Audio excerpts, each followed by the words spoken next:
Good morning. Ready to go? Well, I'm delighted to see this good turnout on a Sunday morning, and I think it testifies to the importance of the issues we're discussing and the quality of the participants we have in our workshop today, in our seminar.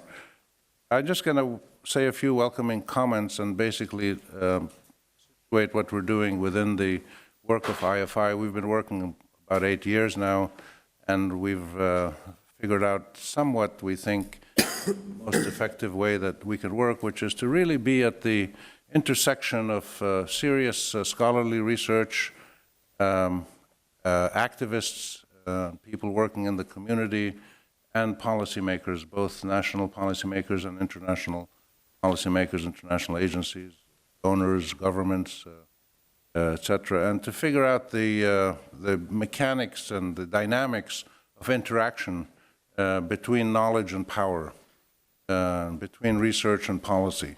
It's a constantly changing universe, but we feel that this is our main role as an institute at a university that's interested in policy. And as we saw what was happening in Gaza over the 50 days of the war, we thought, well, we can't just sit around and watch this. We need to try to do something. And so we said, well, let's bring together people who are involved in the process, Palestinians on the ground, UN agencies, especially UNRWA, NGOs, and then scholars who study these issues, to look at the central issue that interests us, which is accountability. Karim, Makdisi, my colleague, will talk a little bit more about that. But when Pierre Craneboul, the head of UNRWA, who's with us, raised this issue publicly in Gaza, and then Ban Ki-moon in the UN in New York again raised it publicly, that there has to be accountability for these attacks on schools and other things, we said, well, we've been saying this for 20 years, but nobody has been able to figure out how do you make accountability work? How do you put this very important principle into practice? So we said, well, let's try to study that and figure out how to make some progress and to actually bring about some accountability and explore the options. And again, I'll leave it for Karim to talk about more. But that's the central aim of this, and we thought this is some of the most useful things we could do would be to analyze this issue. We commissioned a research paper by 3 scholars in the U.S., Noor Harikat, Bianca Isaias, and Selma Rizvi. And Selma is with us today, and they wrote this very fine background paper about the available political and legal mechanisms and moral mechanisms. And so we're going to publish this in a few days. It'll be available to everybody.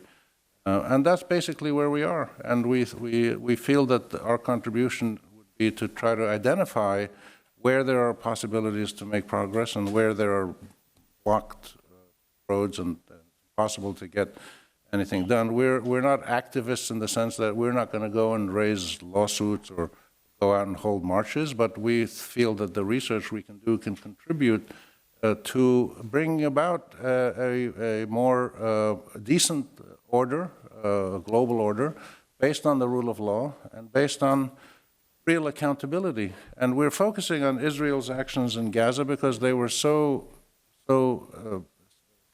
serious and so vicious and so relentless against unarmed civilians for the most part, destroying 16,000 houses and things of that nature. But what we're analyzing applies to anybody. So if anybody wants to use our analysis to hold accountable Hamas or Hezbollah or the Turkish government or the Iranian government or the US government with its drones or anybody, these principles are universal.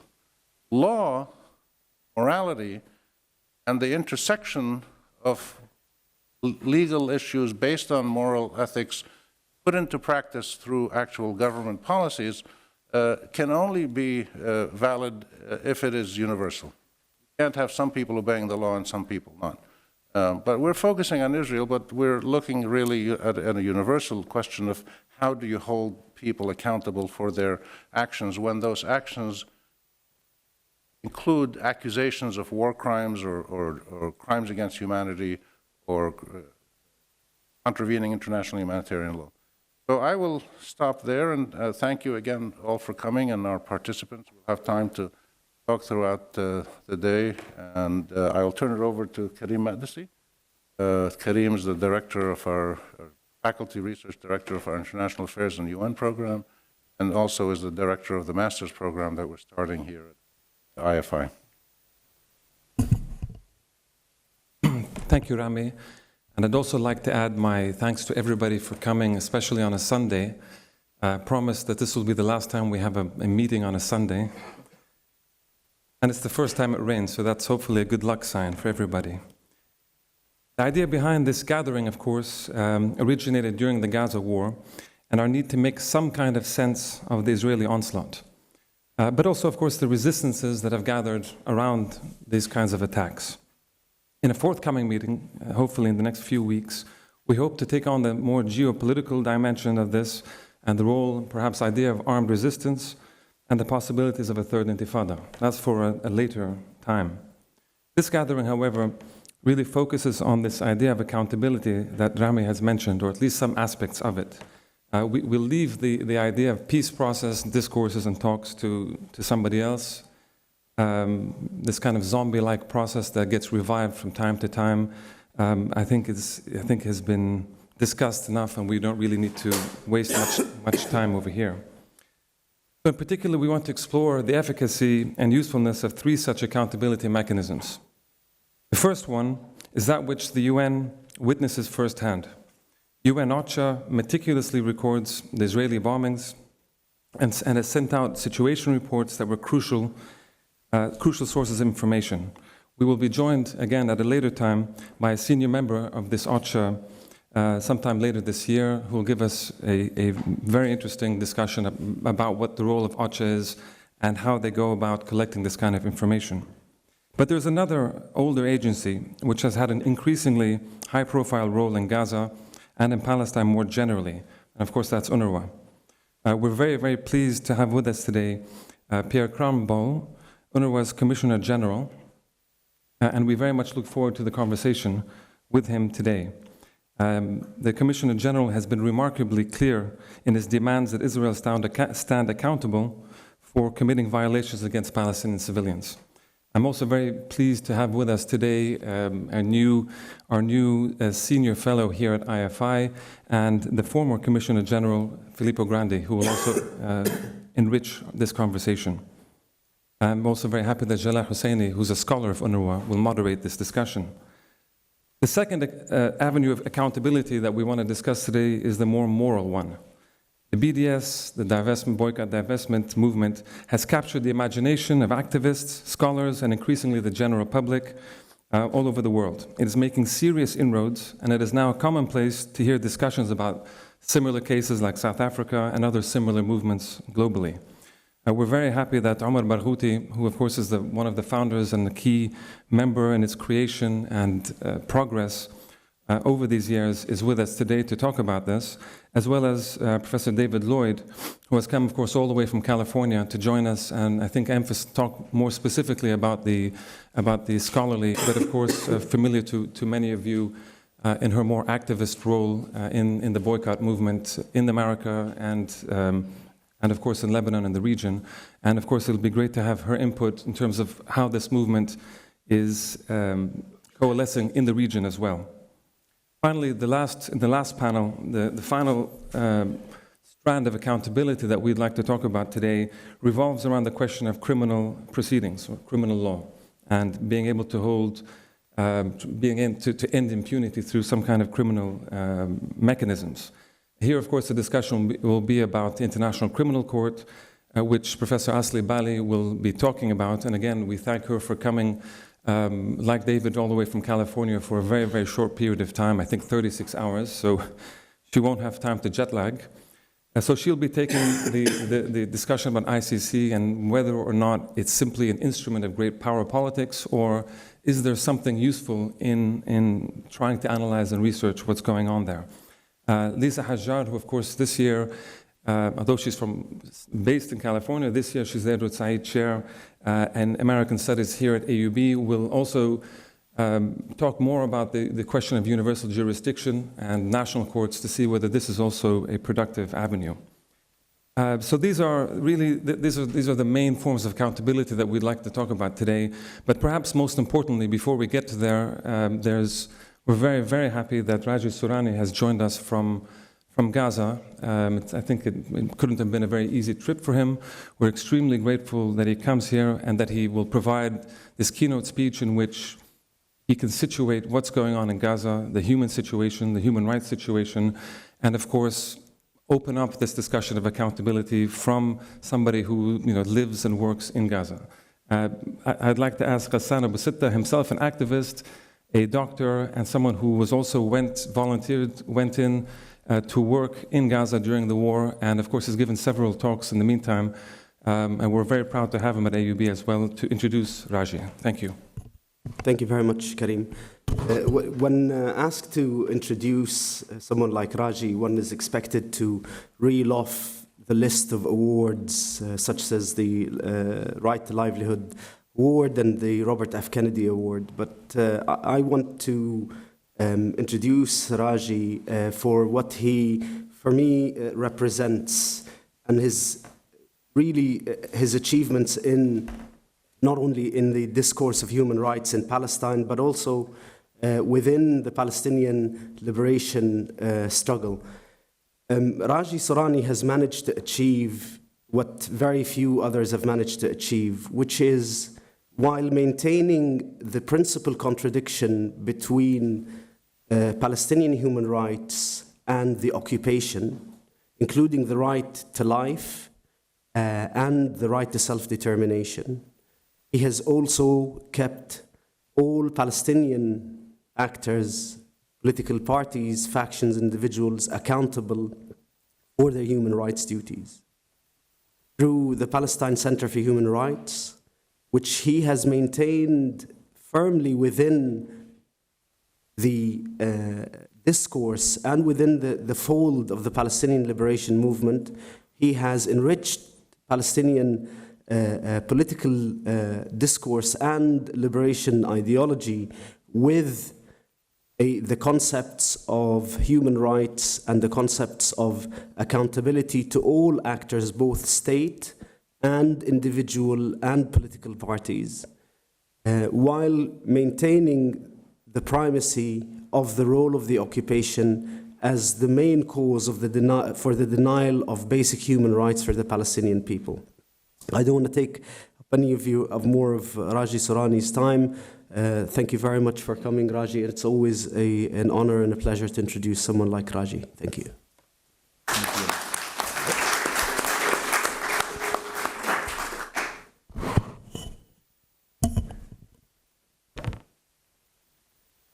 Thank you, Ghassan. Thank you, Karim. Thank you, Rami. Thanks for Issam Fares Institute inviting me here. It's great to be in Beirut, and it's great to be within such wonderful company and friends and people for something we didn't see or meet. It's about time, really, to get together and to talk seriously about something very serious happening in that part of the world.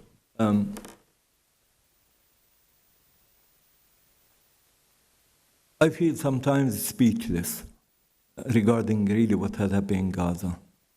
And I don't want to begin my talk talking about what had happened in the last offensive against Gaza, but I'll begin talking about what had happened before this last offensive, before July 7th. I want to say that Gaza's situation is unique, special, and Gaza was suffocated socially, economically, strangled, actually, and due to this criminal, inhuman, illegal siege, which lasted at least for the last 7 years, Gaza suffered a lot. Not only the movement has been restricted for individuals and goods, it was denied almost absolutely, and that's at large, de-developed Gaza, But more, we are having 60% unemployed or unpaid. We have 90% under poverty line. We have 85% of the people who depends on UNRWA rations and food distribution and other international agencies. So, practically speaking, we are talking about nation of beggars. We are talking about animal farm. That's what they wanted us to be. And that's not us. We are having one of the highest percent of university graduates on earth. We have almost no illiteracy. We have very skilled working class. We have very strong business community. With that all, we are not allowed to develop. We are not allowed to be normal. We are not allowed to treat our water. We are not allowed to treat our sewage.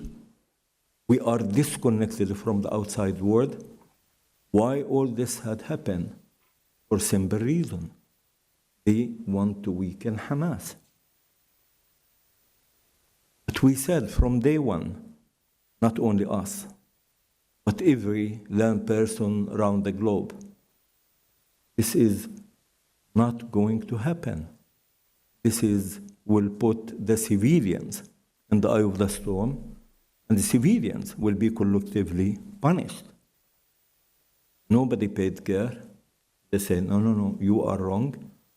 And that's why they didn't satisfy with 7 years of siege, but in 5 years, 2 wars, 2. We have the war of 2008-9, we have the war of 2012. In both wars, very unfortunately, civilians and civilian targets were in the eye of the storm. With all destruction, with all suffering, with all death happened in Gaza, there was no accountability. And Goldstone Investigation Committee has been formed by the Human Rights Council. Investigation has been carried. Clear-cut recommendations has been raised, especially 2 precise things: time frame and accountability mechanism. But neither nor resulted any sort of accountability, and things in the end failed in referring the results of investigation to the ICC through Security Council. Israel still feel absolutely immune and no accountability. They have full legal political immunity, thanks for the US and European countries. And that's why no wonder that Israel do the last offensive. They have this feeling of absolute free hand to do whatever, and they get along with no accountability. Maybe the war involved politics, maybe the siege involved politics, maybe Goldstone report. Political actors is it or stopped it. We tried from our side, civil society, to bring Israel to accountability. That's why we filed cases in different parts of the world, especially in UK and Spain. But quickly, swiftly, apologies, and they changed the law. And that means de facto or de jure, both ways. These Western countries insist to provide Israel with full legal and political immunity. They can get along with it. When in 2000, well, Palestine was granted a member state position in the UN, we thought there might be chance to resort and use ICC. Fatih Lisa knows that since mid-90s, since this was very draft law, we took it very seriously. We knew this is a court for no man's court. This is for us. This can be used effectively. Through discussions took place over years between Geneva and New York. This has been accomplished. Rome status has been signed. We didn't manage, after 2009 war, to sign or ratify because His Excellency Mr. Ocampo refused for no legitimate reason from our perspective. But in 2012, we have the right to do that, legally at least. But there was incredible political pressure mounted on President Abbas. This is not a secret. Everybody who deals with these things knows about it very well. But we have simple say, even our president's legitimacy lies in defending pain, suffering, blood, and souls of Palestinian people. And that's a must, and he shouldn't resort to any level of political pressure. He's not loyal to all these. I think his legitimacy should be questioned. Anyway, we witnessed this last war, and what was special or unique in it, that Gaza really was in a very bad social, economical, and security situation. And from the first days, was very clear cut that the Israelis put very precise intentions for this war. They put the civilians precisely in the eye of the storm. They wanted to bring shock and terror to the hearts and minds of the people of Gaza. And through that, they wanted political leadership to give up and to understand what deterrence means and to break the political will of the people. Anyway or another, like targeting civilian targets during Lebanon war when they launched it. What was unique in this war? The density of bombing, unprecedented. It's like round the clock, 24 hours, every minute, non-stop bombing. The quality of bombs made no Gazan feel next morning will come, he or she safe, or he or any family members will be alive next morning. More, I think there was no safe place in Gaza.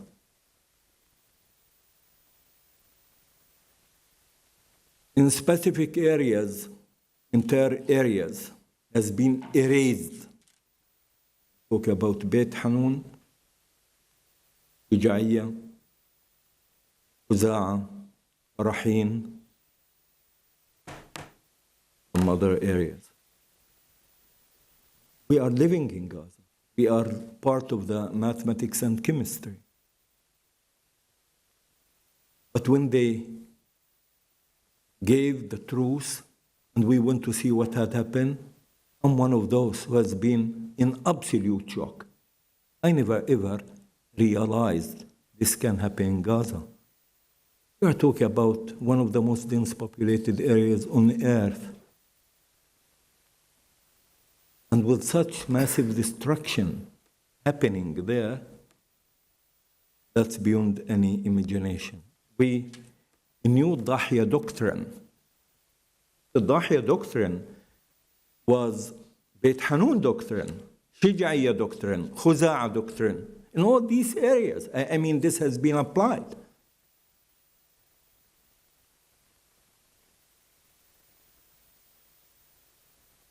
The Israelis in this time erased entire families in a very deliberate, intentional policies. They said, we are going to do that. So it's not secret anymore. And they did that. 70 plus families has been erased entirely. 27 members, 26, 22, 19, 17, 12, entire families erased. They don't exist anymore in the civil registration.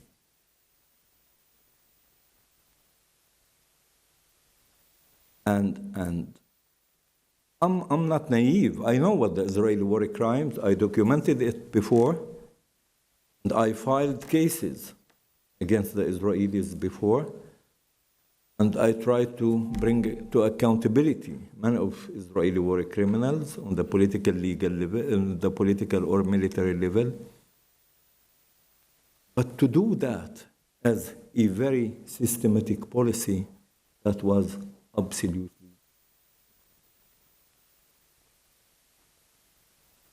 To do that as deliberate, non-policy, that was very shocking.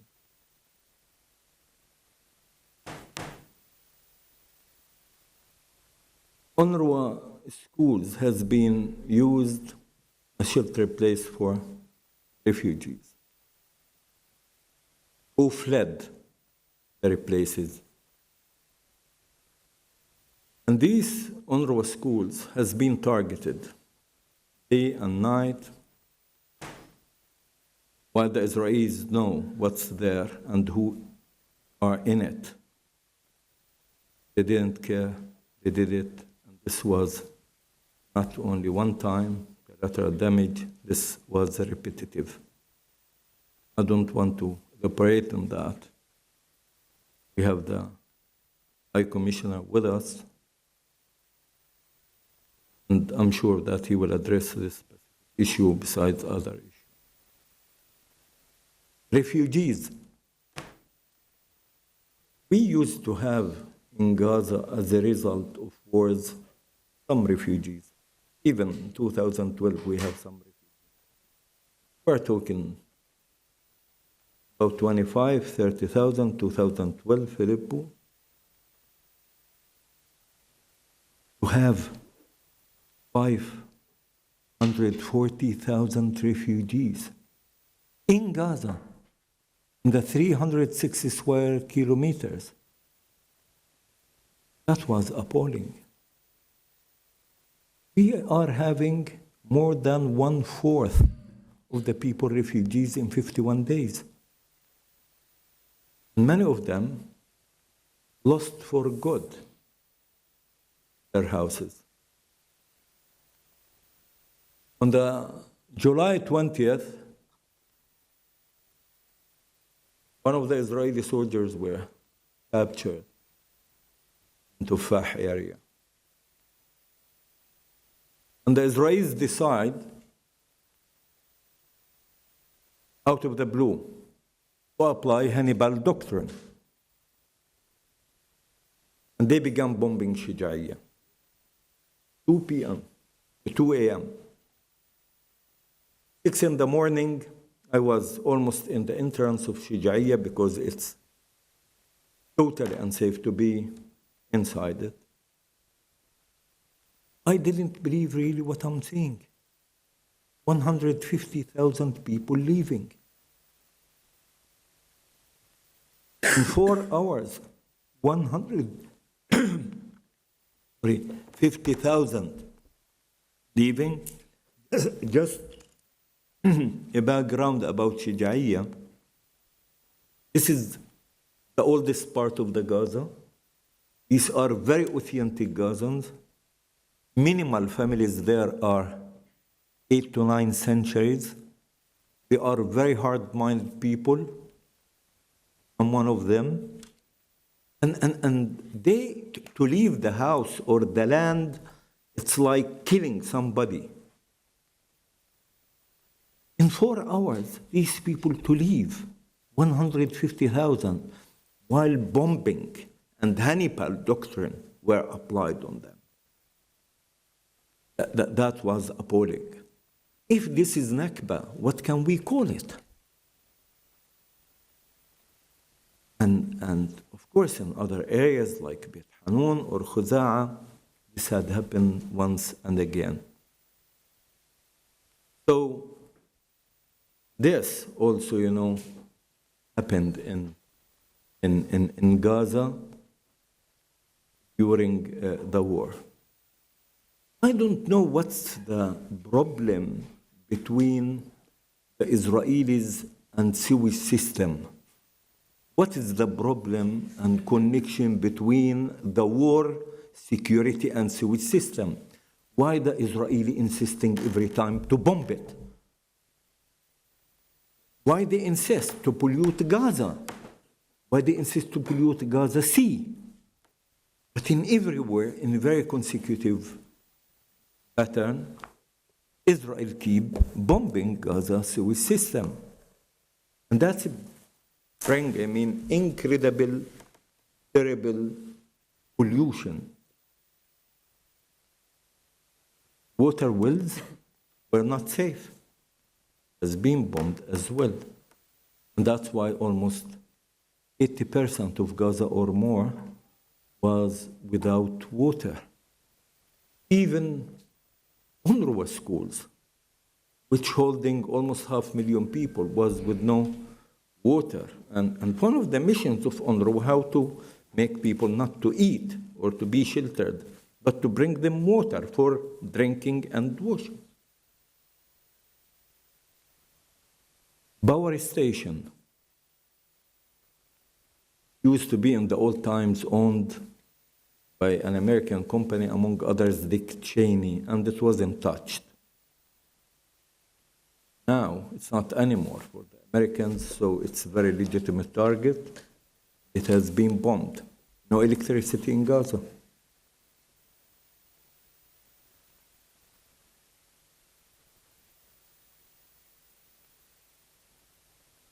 We are having our Twin Towers. It's a Zafir 4, the Italian compound. It's the Basha building. It's exactly, on Gaza standard, it's our Twin Towers. It's something between 54 to 100 apartments each. That means, entire quarter has been destroyed or erased within minutes. Is there any security reason for that? Deterrence, fear, confusion, shocking.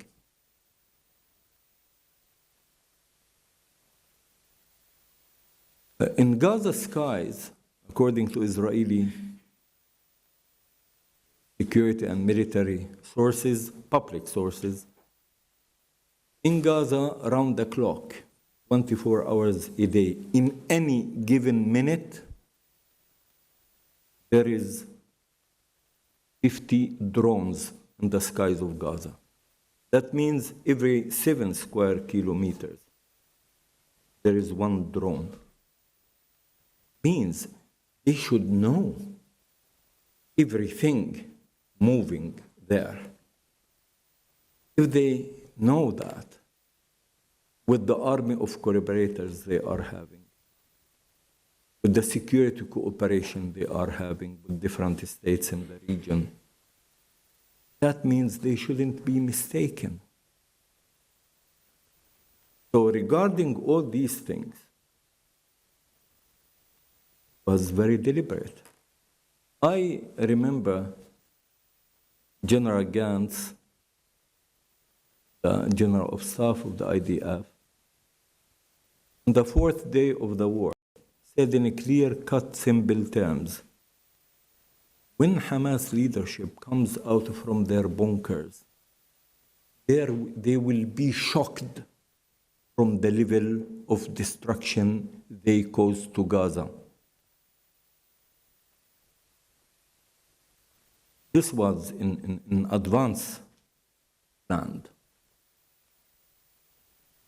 What made our hearts and minds really feeling pain? Not what the Israeli, what they did. Made us really feel pain when the West, for no legitimate reason, provide full legal political immunity for Israel, when they give the license to kill, when they endorse the right of Israel to defend its civilians. I'm not talking about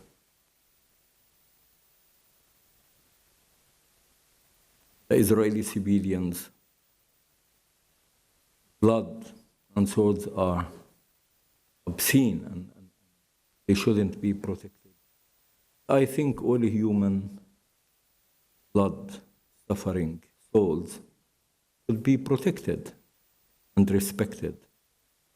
We cannot speak about holy and unholy blood, holy and unholy souls, holy and unholy suffering. We are human. We are called in international law, international humanitarian law, in Geneva Conventions, the protected civilians. We are the ones who are in need, de facto and de jure, the protection by international community. They spoke about Israel's right of defending its civilians, and everybody forgot a word about occupation, self-defense, and self-determination.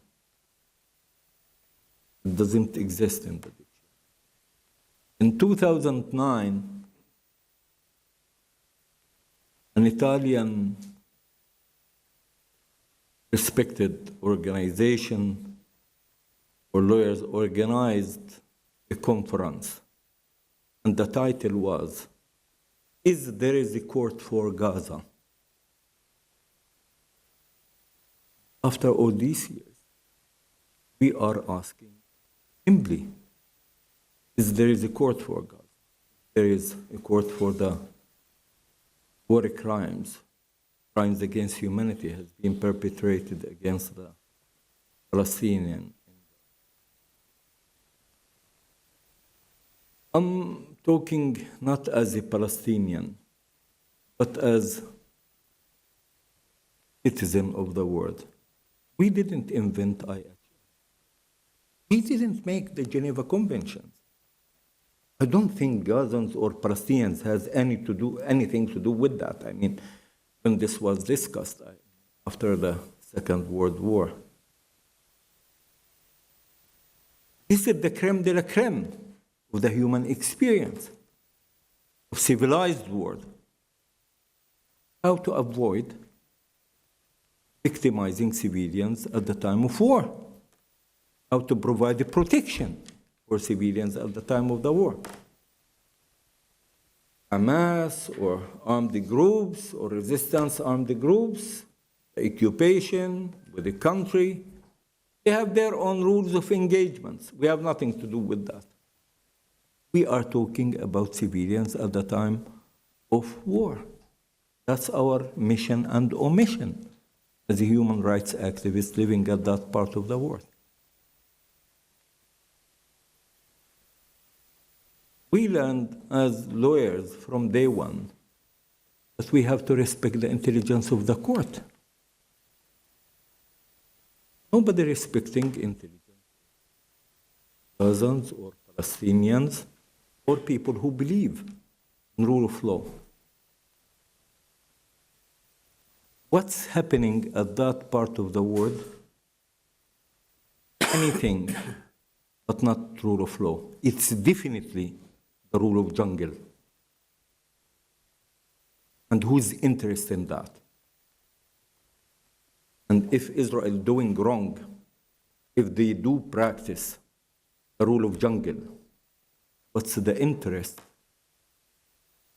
of the West providing legal political immunity for Israel and the Israeli leadership? We are seeking something very simple, direct, and to the point. We are seeking justice for victims and for civilians. We want rule of law. We want the applicability of international humanitarian law. 20 years ago, when Oslo Accords were signed, there was no single word about the human rights or international humanitarian law. We know something about the Israeli legal mentality, and we know this wasn't coincidence. And since then, Western diplomats, politicians, every time we meet, one of them or a group of them, they will tell you very simply, bluntly, of course, we respect the human rights, we appreciate international law, but we have victimized rule of law, democracy, and human rights for the sake of peace and security. Peace and security is the most important value in this, and we have to victimize everything else. So they victimized very intentionally rule of law, democracy, and human rights for the sake of peace. This was the argument, very repetitive, very automatic, has been stated by any Western diplomat we met. After 20 years, is that true? Did they achieve peace and security? Actually, the result very bold. No democracy, no rule of law or human rights, no security or peace. What we are having in the Palestinian-Israeli conflict, new brand of apartheid in the West Bank, ethnic cleansing, Judaization in Jerusalem, state of social, economical suffocation due to the siege on the Gaza Strip. So it's a very, very bleak picture. And it's, of course, a result for those who believed all the way long of rule of jungle, not the rule of law. I think now it's about time to understand and to conclude. Rule of law is a must. It's not a choice. And if we really want peace and security, that should be basically based on rule of law, democracy, and human rights. It should be through the respect by IHL and Geneva Convention.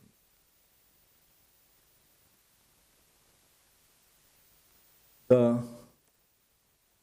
offensive specific stage now, and there is a ceasefire. What makes me more pessimistic that last week, Robert Seri, the Special Envoy, the UN Secretary General, Israel and PA concluded political agreement. And with that agreement, they stated in a clear-cut way that UN will be in charge of guaranteeing through specific mechanisms that any bag of cement comes will not be used for terrorist purposes, meaning for building tunnels. Of course, nobody raised any argument about the real war crime called settlements and how millions of tons of cement goes there. No one. But for Palestinians in Gaza, who want just to fix their houses and to rebuild what has been destroyed, this should be through very... And that means, for me, the siege, which the ICRC describe it as the following: illegal, inhuman, collective punishment, and should end imminently, completely, not partially, will continue with us. This is going to be institutionalized.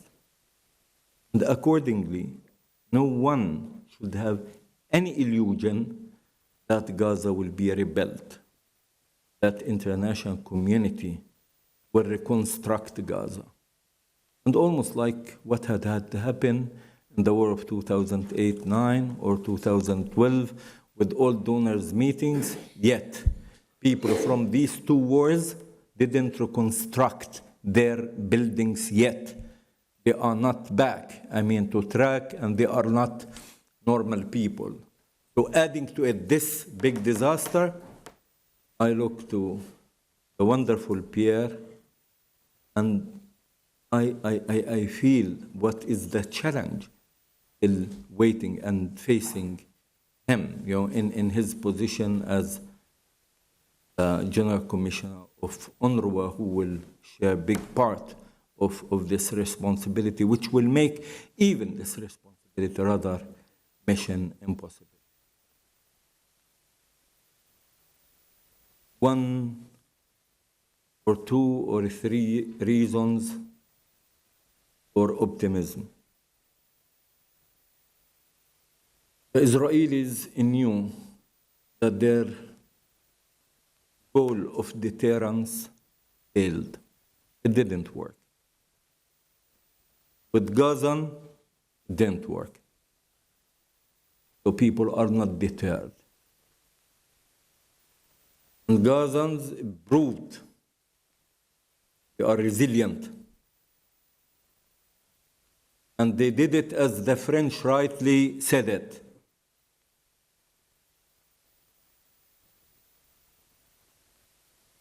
Being part of the resistance, it's not only right. It's right and obligation on any free people. So we did our right and obligation. And Gaza resisted firmly this criminal, belligerent occupation when they did all these war crimes. So it's one of few times, we were not the good victims, for Israel. People are back to schools and business and farms with difficulties. But pouvoir de vivre, power of life, there again. People are not giving up. They are not surrendering. They are not broken. They are standing, for this challenge and for what had happened. I think more, there is incredible feeling of pride among people. Maybe they are suffering, having too much pain, bleeding, sometimes fainting, but they know that tomorrow is ours. We have no right to give up our strategic optimism. We know the time is very hard, very tough, unprecedented. This might be triggering any time a new round of confrontation. And all reasons are there. The same reasons before July 7th, adding to it this level of killing, destruction, suffering, and no reconstruction of Gaza. But with all that, I mean, you know, people are not going, I think, to give up. I want to conclude by thanking you, Karim, and thanking you, Rami, and Issam Fares Institute, and have a good day.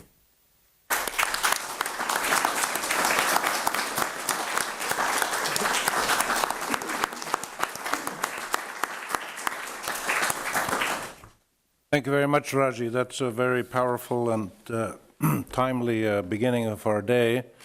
We have a lot to discuss going forward, and we appreciate your coming and sharing that with us.